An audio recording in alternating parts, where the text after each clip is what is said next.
नमस्कार दोस्तों, पिक्चर चालू करो बे। चलो भाई। ये कि जी मेरा अब्दुल ऐसा नहीं है, मेरा अब्दुल ऐसा नहीं है, तो जिनका अब्दुल ऐसा नहीं है वो जाकर केरला स्टोरी पार्ट 2 देखो। नहीं देखा, पूरा देखा। ये एजेंडाधारी मूवी कब तक बनाओगे? अरे ये एजेंडाधारी कैसे हुई? एजेंडाधारी कैसे हुई? अरे क्यों ऐसे? और क्या बताओ, हर चीज में तो सुप्रीम। अरे तो विवाद तो आप लोग कर रहे हो ना, आप ही तो विवाद कर रहे हो। क्या बोला तूने? भी है, मगर आप एजेंडाधारी क्यों बोल रहे हो? सुनो, आपको नॉलेज है, आप देखो तो सही। हम कोर्ट से जीतेंगे, हम कोर्ट से जीतेंगे, कोर्ट से जीत कर आएंगे पत्रकार। जो सच्चाई दिखाई गई किस तरीके से हमारी जो बहनें हैं जो मतलब जानबूझ के तो नहीं कह सकते, मगर बहकावे में आकर मुझे समझ में नहीं आता कि क्यों कीचड़ में दलदल में खुद चली जाती है। उसके बाद उनको समझाया जाता है। हमारे भाई बजरंग दल वाले, विश्व हिंदू परिषद वाले, बीजेपी के कुछ अच्छे नेता जो कट्टर सनातनी है,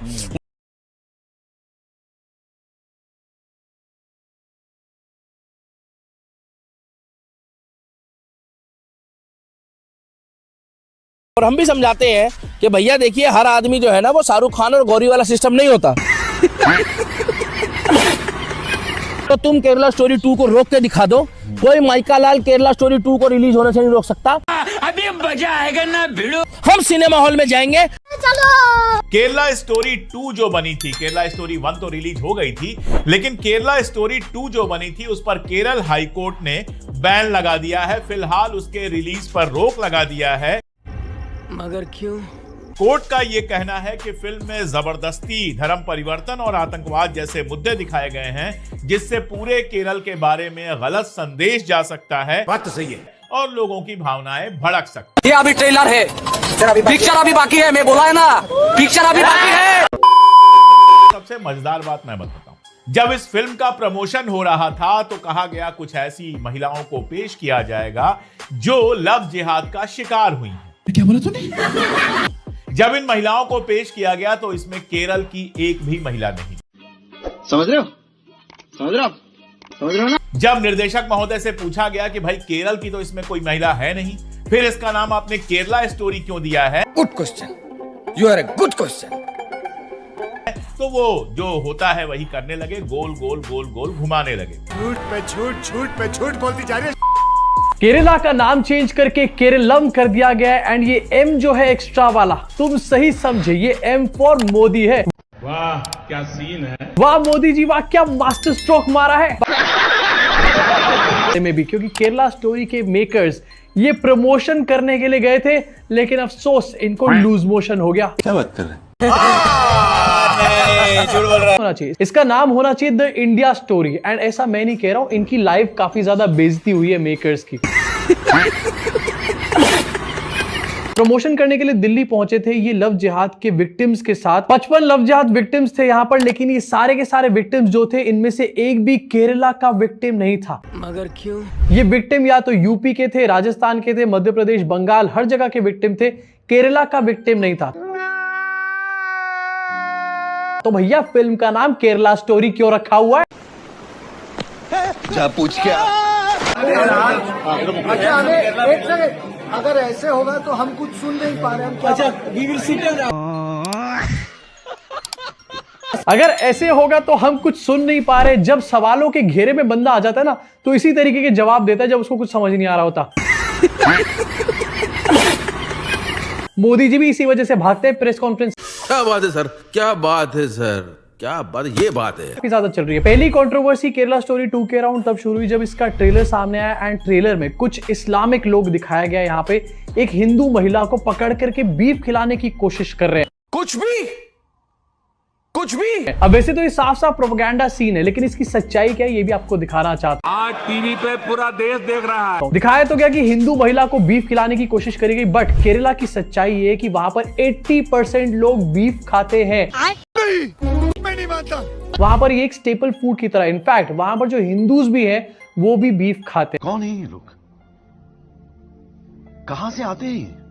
ना ही विक्टिम्स केरला के, और जो सीन दिखाया जा रहा है उसका भी केरला से कोई लेना देना नहीं। तो फिल्म का नाम क्यों है केरला स्टोरी? इसकी माँ का। कैसे कैसे लोग रहते हैं यार यहाँ। दरअसल हमारे देश में पिछले 4-5-6 सालों से अगर आप देखें, खास तौर पर कश्मीर फाइल्स की सफलता के बाद इस तरह की नफरती फिल्में लगातार आ रही हैं। कुछ न कुछ तो गड़बड़ जरूर है। लगातार एक के बाद एक नाम लेने की जरूरत नहीं है, मगर क्यों? लगातार इस तरह की फिल्में आ रही हैं जिसमें भारतीय जनता पार्टी और आरएसएस और इनका आईटी सेल जो एजेंडा बनाता है उसी एजेंडा को प्रमोट करने के लिए बात होती है, उसी को विजुअल्स के सहारे दिखाया जाता है ताकि लोगों की भावनाओं को भड़काया जा सके। कुछ समझे दया? हाँ सर, इसका मतलब है इसका मतलब है संभाजी पर फिल्म बनी, उस पर भी हम लोगों ने बात किया था कि इतिहास के साथ कितना खेल किया गया, कैसे जानबूझ के कुछ दृश्यों को बहुत लंबा किया गया ताकि मुसलमानों को विलन के रूप में पेश किया जाए। अरे देवा, ये गड़बड़ है बाबा। और बीजेपी और आरएसएस का जो एजेंडा है उस एजेंडे को मजबूत किया जाए। अरे बाप रे, ये तो धोती खोल रहा है। देखिए, केरला एक ऐसा स्टेट रहा है जहां भारतीय जनता पार्टी अभी तक तो नहीं जीत पाई। आगे क्या होगा कोई नहीं जानता, लेकिन भारतीय जनता पार्टी सरकार बनाना छोड़ दीजिए, एक आध कभी लोग जीत जाते हैं, इससे ज्यादा कभी नहीं जीत पाई। मुझे याद है भारतीय जनता पार्टी के एक नेता से पूछा गया कि भाई केरल में आप क्यों नहीं जीतते हैं, अब उसका नाम केरलम हो गया है। वहां की सरकार ने ही प्रपोजल किया था जिसको केंद्र सरकार ने पास कर दिया है, तो अब उसका नाम केरलम है। ये तो लेटेस्ट न्यूज है। तो उनसे पूछा गया कि आप केरला से चुनाव क्यों नहीं जीत पाते हैं, तो उन्होंने कहा क्योंकि केरला के लोग पढ़े लिखे। आज से करीब 100 साल पहले जर्मनी के तानाशाह एडोल्फ हिटलर ने अपनी एक किताब लिखी थी माइन काम्फ नाम से। अभी मजा आएगा ना भिड़ो। इस किताब में इसने बताया था एक प्रोपेगेंडा टेक्निक के बारे में जिसका नाम था बिग लाई। हिटलर का कहना था लोगों को बहकाने के लिए इतना बड़ा झूठ बोलो, इतना बड़ा झूठ बोलो कि लोगों को लगे यार कोई इतना बड़ा झूठ थोड़ी बोल सकता है। बात तो सही है। कोई ये बात कह रहा है तो कुछ तो सच्चाई होगी इस बात में। जब झूठ इतना बड़ा हो, इतने कॉन्फिडेंस के साथ बोला जाए तो कुछ लोग उसे सच मान बैठते हैं। लोगों को लगता है यार कोई इतना बड़ा झूठा थोड़ी हो सकता है। बात तो सही है। इस टेक्निक के एडिशन में एक दूसरी प्रोपेगेंडा टेक्निक बताई थी हिटलर के प्रोपेगेंडा मिनिस्टर जोसेफ गोबल्स ने। गोबल्स ने कहा कि रेपिटेशन भी यहां पर बहुत जरूरी है। क्यों? इस बड़े झूठ को बार बार दोहराते रहो। इतनी बारी इस बड़े झूठ को दोहराओ कि लोगों को 4-4 अलग अलग सोर्सेज से यही झूठ सुनने को मिले। ऐसा करने से लोग और कन्विंस हो जाते। Thank you. फिर एक तीसरी टेक्निक बताई जाती है हाफ ट्रूथ की। बीच बीच में अपनी बातों में आधा सच भी घोल दो, क्योंकि क्या है ना, कुछ लोग आज के दिन बिग लायर्स को बड़ी आसानी से पहचान लेते हैं। सही पकड़े हैं।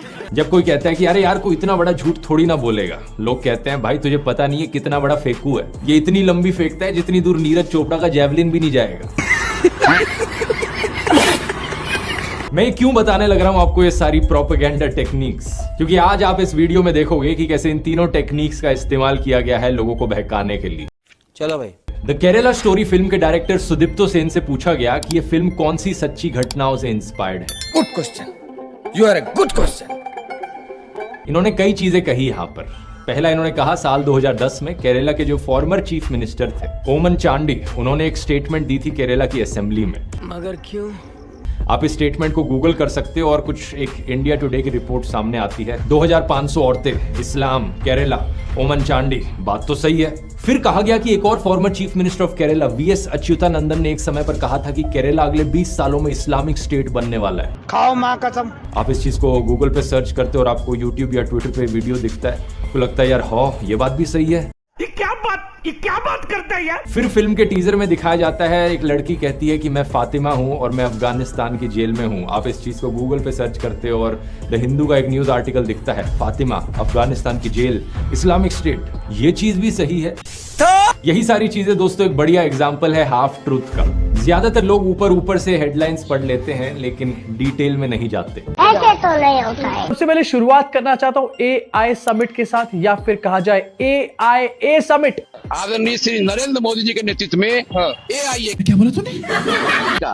सफल AIA नहीं AI। मोदी जी ने इतना बड़ा AI समिट कराया एंड मोदी जी कह रहे थे कि कांग्रेस के लोगों ने खराब कर दिया। अरे मोदी जी, आपके अपने लोग बैठे हैं ना, कांग्रेस को जरूरत ही नहीं है खराब करने की। ये बीजेपी के एक नेता हैं जो कि बीजेपी के ऑफिस के बाहर ही खड़े हुए हैं एंड ये AI समिट को AIA समिट बोल रहे हैं। अरे बाबा! एंड थैंक गॉड इस बंदे ने AI समिट को AIMIM समिट नहीं बोला। अब इन भाई साहब ने AI समिट को AIA समिट तो बोल दिया, लेकिन साथ में इन भाई साहब को AI का फुल फॉर्म भी नहीं पता था। Congratulations, great, successful person. Thank you, sir. Good. क्या कर रहे हो मोदी जी? AI समिट करने से पहले कम से कम अपने भक्तों को तो बता देते। हमारे यहाँ ऐसा ही होता है। आप ज्यादा जानते हैं। नहीं, ज्यादा हम जानते हैं। सही बात है कि ज्यादा जानते हैं। AI क्या होता है?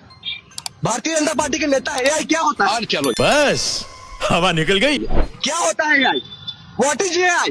AI क्या होता है? चलो माइक छोड़िए। AI क्या होता है? 5 बार पूछा कि AI का मतलब क्या है, लेकिन नहीं बता पाए। ये अभी ट्रेलर है, पिक्चर अभी बाकी है। मैं बोला है ना, पिक्चर अभी बाकी है। मोदी जी, मेरे पास एक आइडिया है अपने पार्टी के नेताओं को ये बताने के लिए कि AI का फुल फॉर्म क्या होता है। इसके लिए AI का यूज करके एक एप्लीकेशन बना सकते हो। अरे बाप रे, ये तो धोती खोल रहा है।